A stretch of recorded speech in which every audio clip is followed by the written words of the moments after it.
Samantala mga kabrigada, dagdag pang sensitibong balita.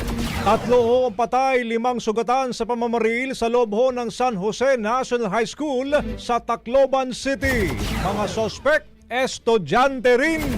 Mula dyan sa Brigada News FM Tacloban, Brigada Carlos Sereno, i-brigada mo. Brigada Live Report.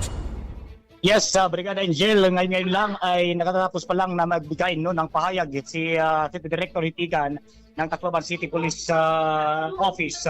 Sa inisyal na investigasyon, 3 ang nasawi habang 5 naman ang sugatan matapos ang naganap na pamamaril sa loob mismo ng San Jose National High School sa Barangay 83 sa San Jose, Tacloban City. Pasado alas 9 ng umagang Nitong umaga lang, Brigada Angel, ayon sa ulat ng Police Station 1, nakatanggap sila ng tawag hinggil sa insidente at agad nag-responde ang ating mga kapulisan at nang diripkahin ang pangyayari sa isinagawang pangunang investigasyon na pag-alaman na 3 ang nasawi. Habang 5 naman ang nagtamo ng sugat bunsod ng pamamaril.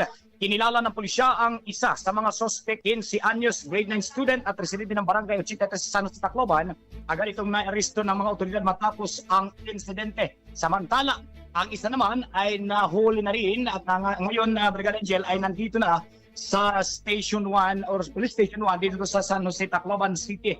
At ngayon Brigada Angel ay patuloy ang ginagawang masusing investigasyon ng ating mga otoridad, Brigada Angel. Sige. In of Changing Lives, ako si Brigada Carlos Rino mula sa 93.5 Brigada News FM, the Music and News Authority. Bagong Brigada Balita Nationwide.